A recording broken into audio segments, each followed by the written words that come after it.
On voit tout de suite avec Fanny Weichscheider comment tout cela s'est produit. On parle d'un dégazage probable comme responsable de cette pollution. De quoi s'agit-il exactement? Alors, il convient tout d'abord justement de faire la distinction entre dégazage et déballastage. On parle souvent dans les autorités, les médias de dégazage. Ce n'est pas ce qui se passe actuellement, puisque le dégazage, c'est une opération qui consiste, comme son nom l'indique, à évacuer les gaz toxiques qui sont contenus dans les réservoirs des navires par ventilation pour éviter tout risque d'explosion. Ce sont des opérations nécessaires et courantes. Petit rappel de physique, les gaz, ce ne sont pas des liquides. Et donc, le déballastage est le terme convenu puisqu'il s'agit de déverser en mer des eaux souillées par les hydrocarbures, des eaux de mer qui sont issues des nettoyages des cuves qu'on appelle les ballasts.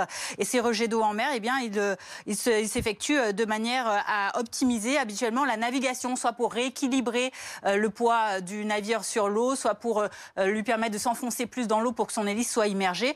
Deux risques majeurs existent en tout cas à ces déballastages, la pollution par les hydrocarbures, on vient d'en parler, ou encore le déplacement d'espèces marines d'un endroit du globe à un autre.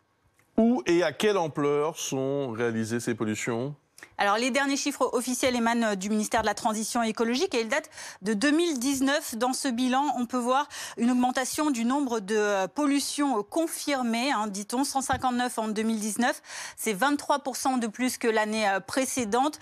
Certaines sont accidentelles, une trentaine de cas, et 17 sont des pollutions volontaires. Alors, où ces pollutions ont-elles été relevées en 2019 ? Ces pollutions confirmées, aux 3/4 des cas, elles ont été relevées hors des eaux territoriales françaises. Il s'agit pour les types de pollution à 3/4 également de pollution par hydrocarbures, comme on en a parlé au large de la Corse, et à 11% de substances liquides nocives. En tout cas, ce qu'on remarque, c'est que 20 ans après la catastrophe de l'Erika, tout le monde s'en souvient, eh bien, ce sont aujourd'hui 1000 navires étrangers qui sont inspectés chaque année dans les eaux françaises. Et puis, que risque un navire pollueur ?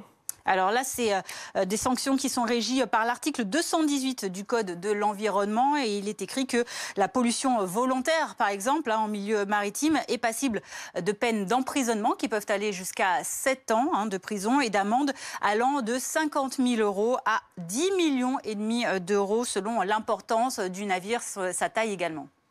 Merci beaucoup Fanny pour toutes ces précisions.